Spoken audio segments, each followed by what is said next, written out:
안녕하세요. 김성겸 목사입니다. 산돌 성경 읽기에 오신 여러분 환영합니다. 오늘은 사무엘하 6장에서 8장까지의 내용 살펴보도록 하겠습니다. 사무엘하 6장은 언약궤를 기럇 여아림에서 예루살렘으로 옮긴 이야기입니다. 그동안 기럇 여아림에 있던 언약궤를 다윗이 예루살렘 다윗성으로 가져오기 위해서 3만 명의 이스라엘 백성을 모으는데요. 참고로 6장에서는 기럇 여아림을 바알레 유다라고 부릅니다. 기럇 여아림을 여호수아 시절에는 바알라라고 불렀습니다. 여호수아서 15장 9절을 참고하시면 되겠고요. 아비나답의 아들 우사와 아효가 언약궤를 수레로 운반하던 중에 우사가 언약궤를 흔들리지 않게 하려고 손을 내밀어 궤를 붙잡습니다. 그런데 궤를 만지자마자 하나님의 진노를 사서 죽음을 당합니다. 다윗은 두려운 나머지 언약궤 운반을 중단하고 그 근방 가드 사람 오벳에돔이라는 사람의 집에 언약궤를 맡깁니다.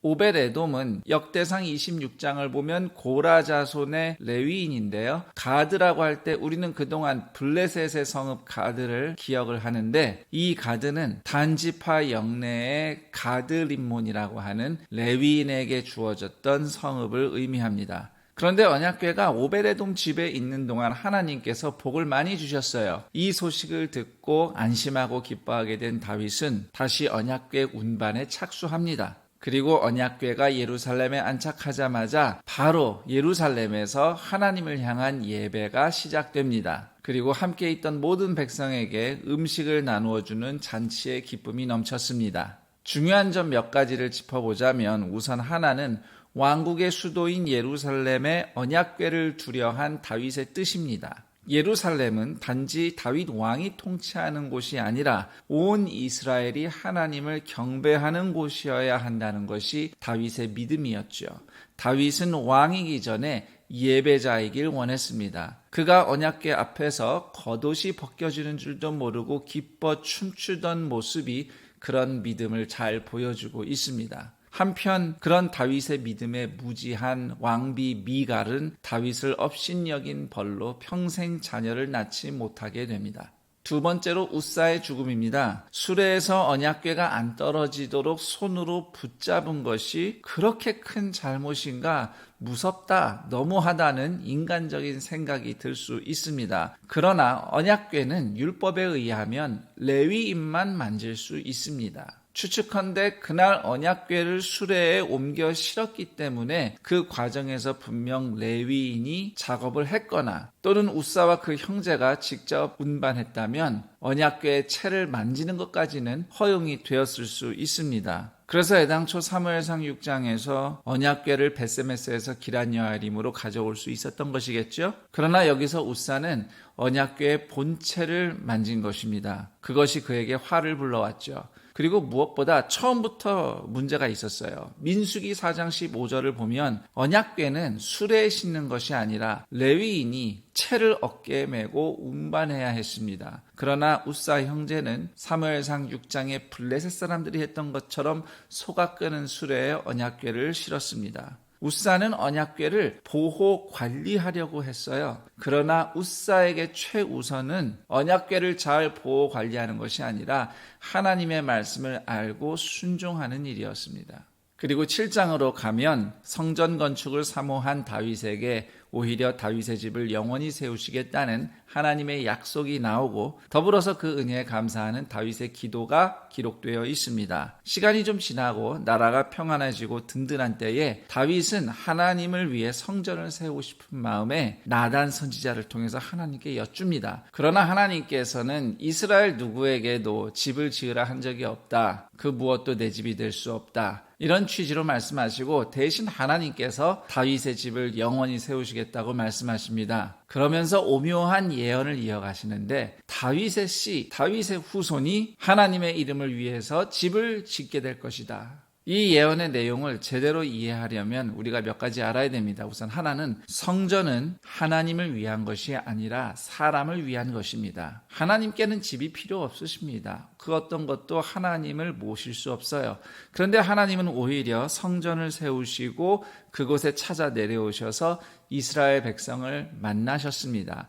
그러니까 백성이 하나님을 만날 수 있는 곳으로서 성전이기 때문에 성전은 사람을 위한 곳이 되는 것입니다. 그리고 두 번째로 13절에 하나님의 이름을 위해 집을 건축할 다윗의 씨는 1차적으로는 솔로몬을 의미하는 것 같지만 궁극적으로는 하나님의 아들 예수 그리스도를 가리킵니다. 그리고 세 번째로 다윗의 집과 나라가 영원히 보존되리라는 약속은 예수 그리스도의 십자가 죽으심과 부활, 승천, 그리고 성령의 강림과 교회의 탄생으로 성취되었습니다.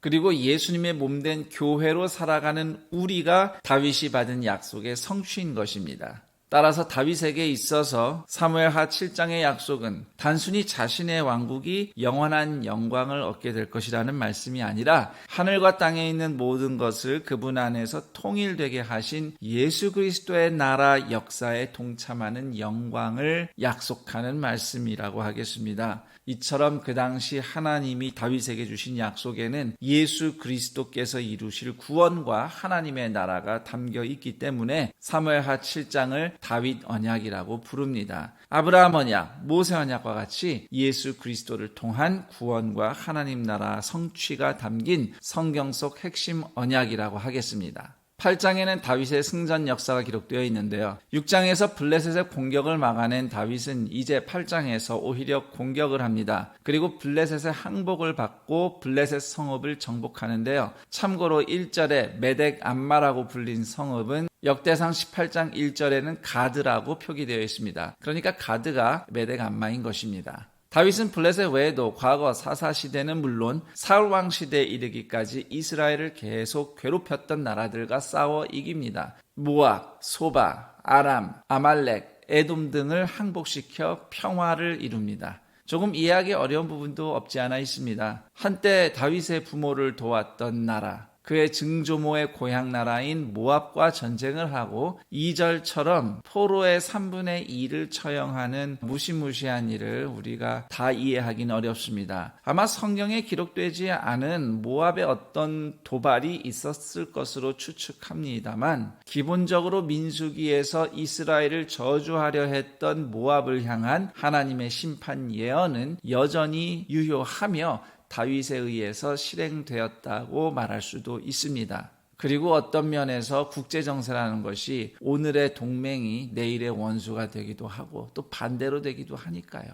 모압과의 전쟁은 그런 맥락에서 이해하면 되겠습니다. 8장 15절에는 다윗의 통치에 대한 총평이 기록되어 있습니다. 다윗이 온 이스라엘을 다스려 다윗이 모든 백성에게 정의와 공의를 행할세. 그리고 다윗의 그러한 통치를 도운 관리들의 명단이 16절 이하에 소개되어 있습니다. 그리고 또 하나 중요한 것은 6절과 14절에 다윗이 어디로 가든지 여호와께서 이기게 하셨다는 말씀입니다. 그럼에도 어떤 신학자들은 다윗이 제국주의적으로 주변 국가들을 정벌하고 13절에서 다윗 자신의 이름이 유명해진 것에 대해서는 이후 다윗이 왕권을 가지고 범죄하게 될 미래를 성경이 미리 암시하는 것이라고 해석하기도 합니다. 이런 해석은 우리에게 중요한 통찰을 줍니다. 인간의 행위에는 언제나 하나님을 등지고 자신이 왕 노릇할 요소가 도사리고 있어요. 그러나 하나님이 여전히 우리 가운데서 그분의 뜻을 이루심은 우리와의 언약, 예수님의 십자가 언약에 신실하신 하나님의 은혜 덕분입니다.